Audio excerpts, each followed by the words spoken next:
Ready to light that fire by doing the things that make you come alive?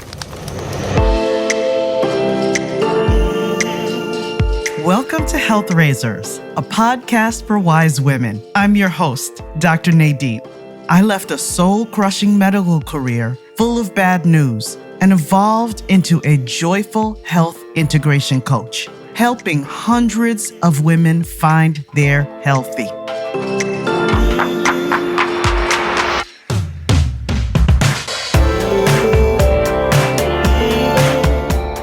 You're more than your dress size. Stop putting up with toxic relationships, swallowing your true emotions, and sacrificing your mental health.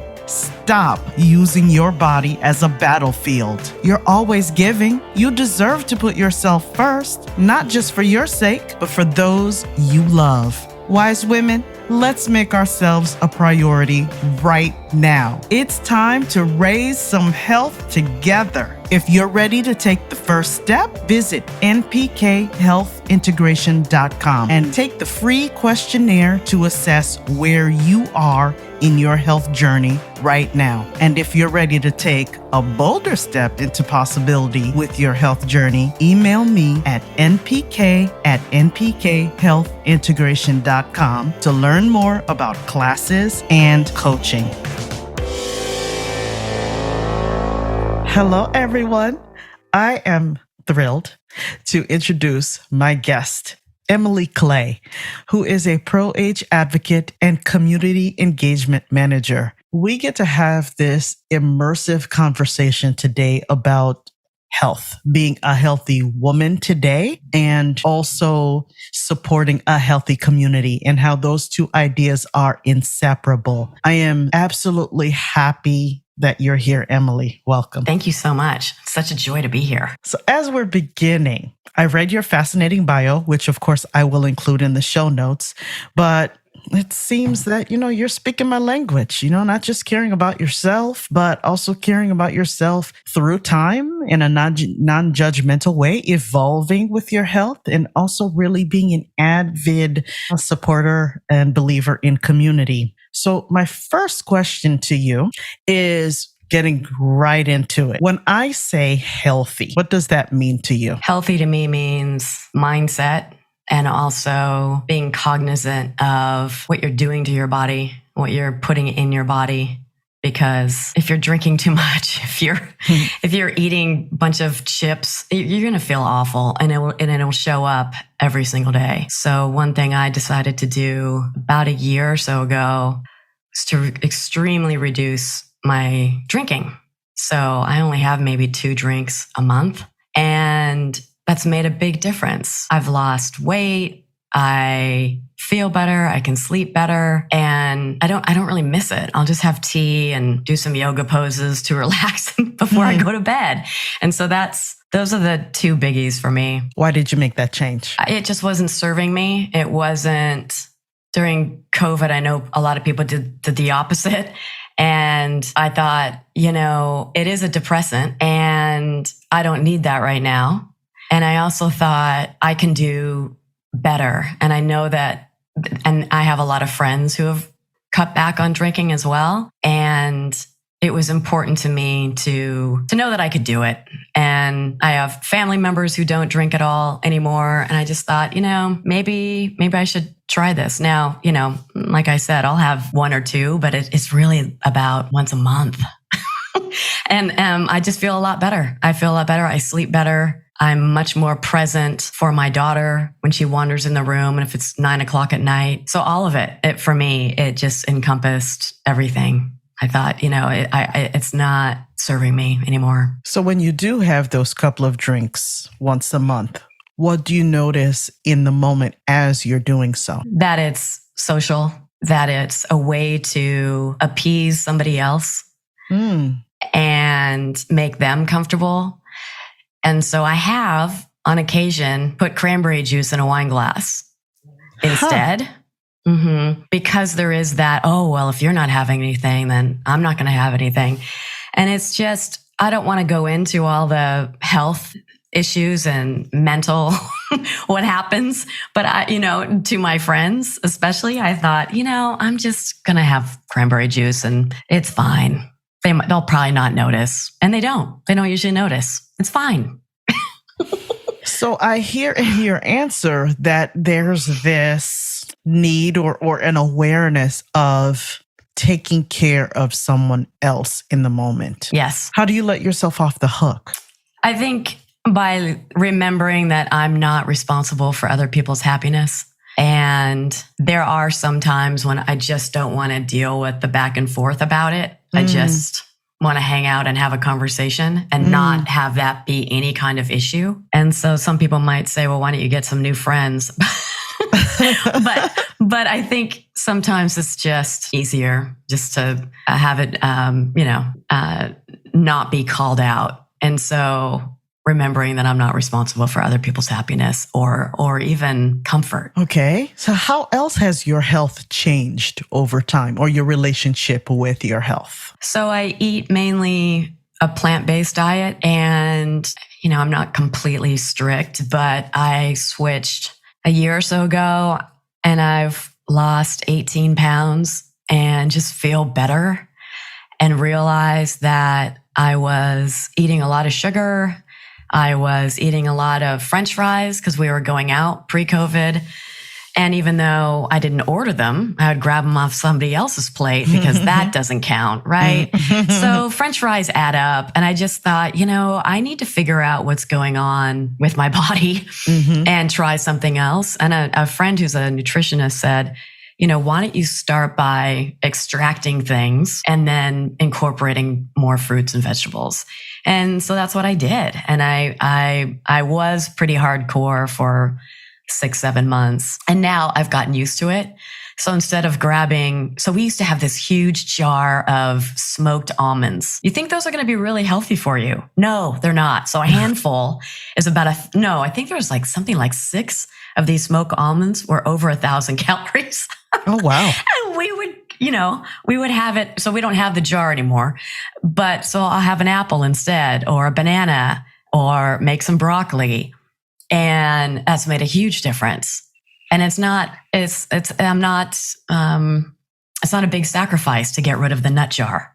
Okay, so taking care of your physical body has clearly served you in your energy levels and all that. So in what other aspects of your healthy life has a healthy body allowed you to do what you want to do? So a healthy body to me is being able to work out and be athletic. And although I don't run anymore, I did participate in a relay called Hood to Coast. And so lots of runners do it, but then there's another one called P2C, Portland to Coast, and it consists of all these walkers, and most of them are older, and it's awesome. And so we sleep in a van, and yes, that's a hassle, but so what? I was able to meet somebody in the neighborhood who was really cool, really kind.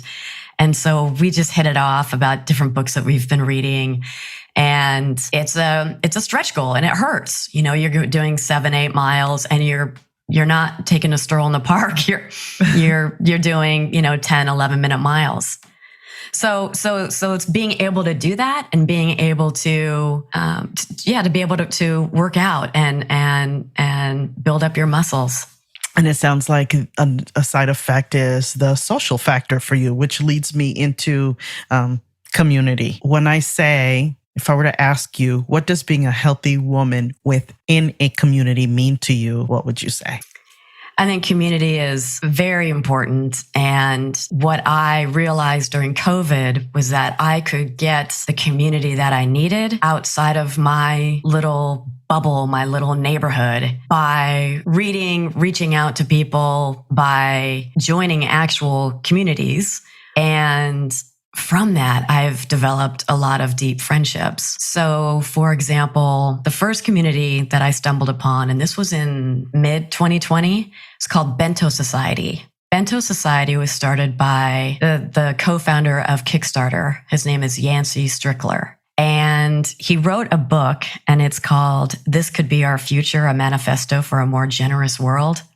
And he basically has us in the group have 4 quadrants, and it's now us, future us, now me and future me. And so the idea is really about looking, yes, at your self-interest. Everybody has self-interest within these different boxes, but also to go beyond that and look at future us, whether that's community or your family, however you define us. And then future me is, how do you want to show up? How do you want to show up? And so it's really about goal setting, but he does ask deep questions. Yancey does, and he doesn't participate now, but we have kept the group going.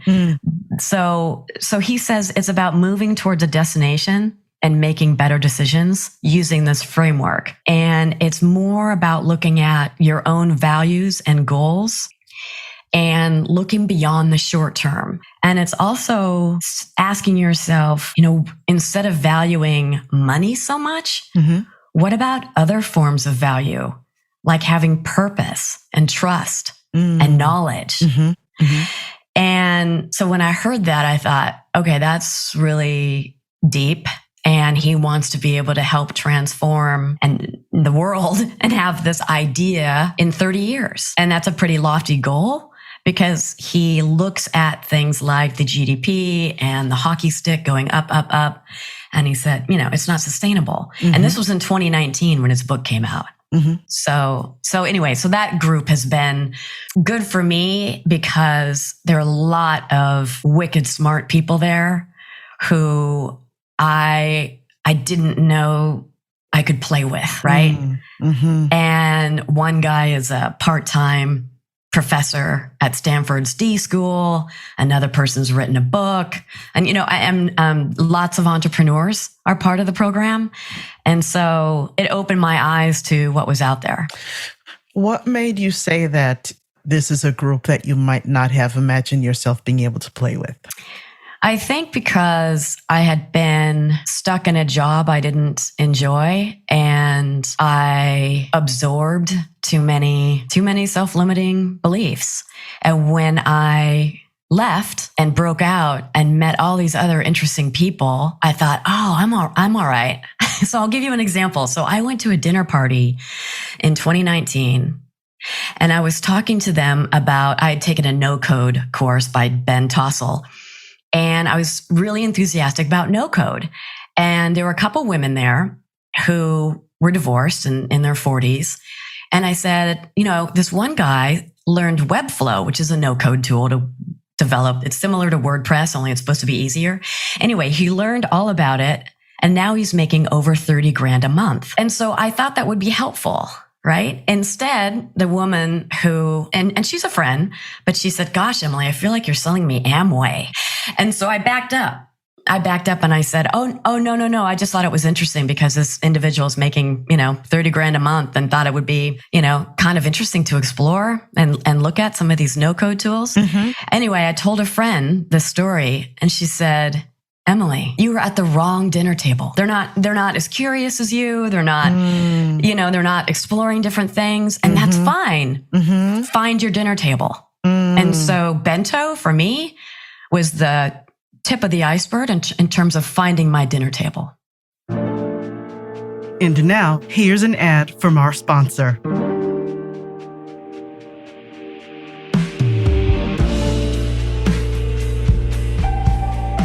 In the mood for coffee, tea, yummy pastries, or cool swag? My friends at Infused have got you covered. Infused Coffee Roasters is a cozy neighborhood coffee joint in Sawyer and St. Joseph, Michigan. Infused stands for a healthy community. They craft irresistible seasonal drinks, sourcing local artisans' products. The flavors shine from quality ingredients, and their beans are roasted on site.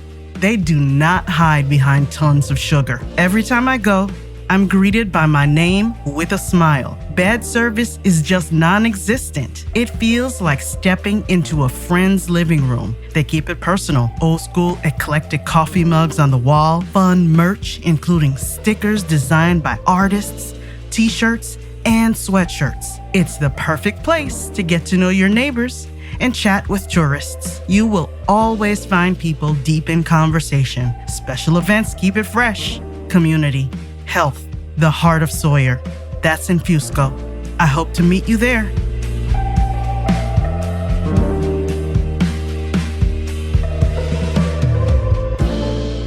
Oh my goodness. I really love that. And it takes me to another area I was curious about asking you while you were talking. It sounds, and you've pretty much summed it up. There's moments where you choose what works for you.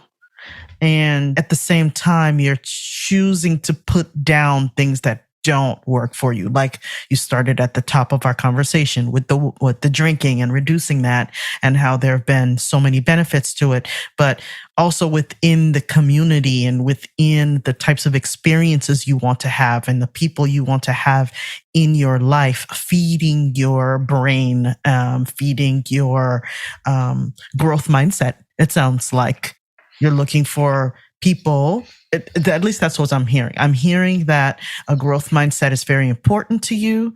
And so what's wrong with looking for those other people to sit down with you at that table who also have that growth mindset? Exactly. So then from Bento Society, then I started Illume Hire and got it really into the longevity economy, met with amazing people who are doing extraordinary things there, and emailed back and forth with Ashton Applewhite, who has a TED Talk with over 2 million views. She was on my podcast. She was? Excellent. Yeah, that's great. She's fantastic. And Sheila Callahan, who started AEA, and I helped her build that out. And Sheila and I have become good friends and traveled together abroad.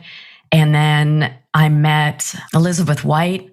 And I met Elizabeth through Bento Society, actually. And she wrote 55 Underemployed and Faking Normal. And she went to Harvard and Johns Hopkins. And so the longevity economy and being passionate about the retirement crisis and how is this global demographic change and shift going to impact us, and how do we create better living situations in older age, and how do we make it accessible? I nerd out about this stuff, and it's okay because I found other people who are nerds too. And so the other piece of the community piece that I wanted to mention is I was fortunate enough to receive a scholarship to go to Modern Elder Academy. And it's put on by the man named Chip Conley. He happens to be good friends with Seth Godin, which is how I found out about the podcast course. But anyway, Chip Conley started Joie de Vivre, a boutique hotel in San Francisco. And then he went on to work for Airbnb. He was the oldest employee, and he wrote Wisdom at Work. And they used to call him the Modern Elder. Brian Chesky used to call him the Modern Elder at Airbnb. And then he started this wisdom school for midlife people. And I really wanted to go, but I didn't feel ready for a year or two. And then I felt, okay, I'm ready to go. And so I met really interesting, cool people, and it was extraordinary. It was really fun. And everything they do is research backed. And yes, it is personal growth, but they also coupled it with a business program. And it's this guy, Tim Parr, who's just a badass. And he has this rebel brand called Caddis Eye Appliances. And so he doesn't call them readers because there's a stigma around readers. And so being able to meet these people, and he talked about this story about how Katie Couric reached out to him and said, I'll do advertising for free. Gwyneth Paltrow did the same thing. And we're just sitting around the pool talking.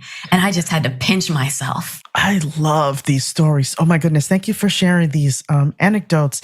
What I also heard in there, I want to flag it, is the importance of language. How you talk to yourself matters. The weight that language can have, the power it can have. I would not have thought about calling a pair of glasses readers as being limiting, but that's so interesting. He's a force, and he's a total babe.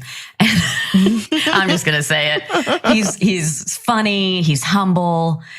He's great, really good guy. And I had been following him and had connected with him on LinkedIn way before the announcement that he was going to be at MEA. And so when I learned that, I thought, oh my God, I'm doing this, sign me up. And so I felt really lucky to meet him and meet his wife and meet all these amazing people in the program.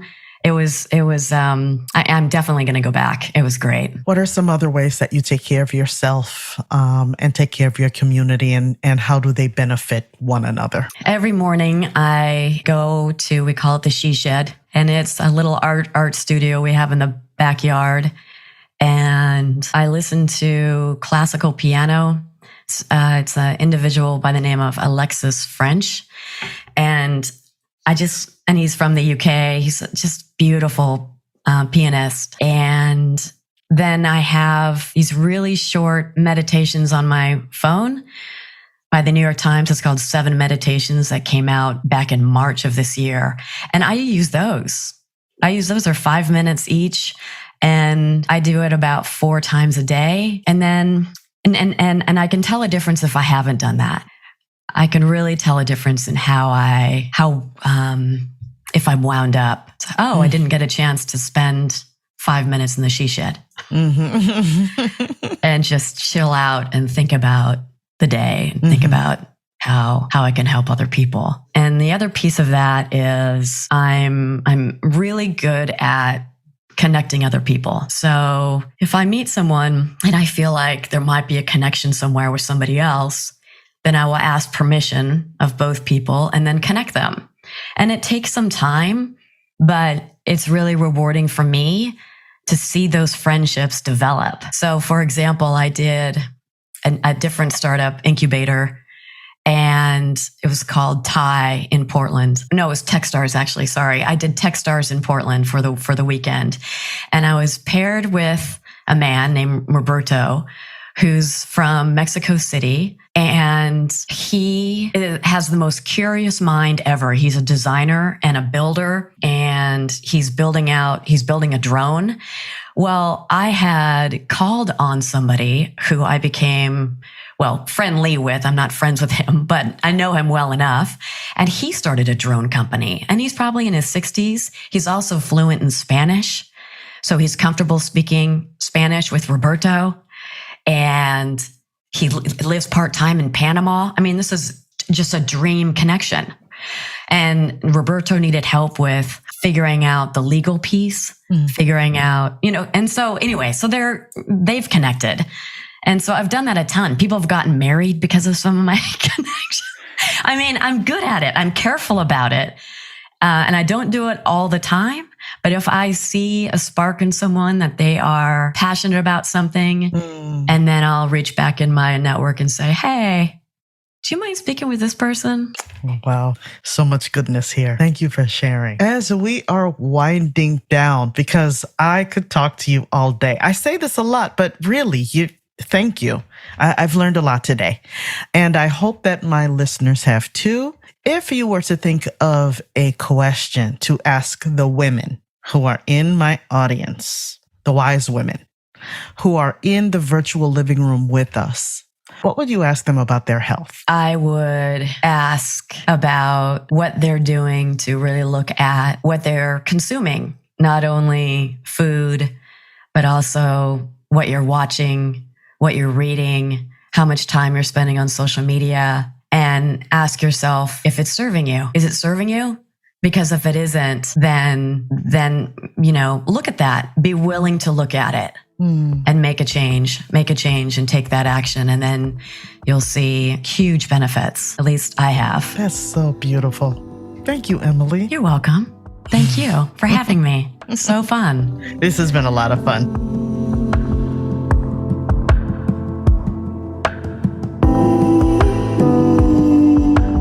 Wise women, stop using your body as a battlefield. Move from last place to first place in your life.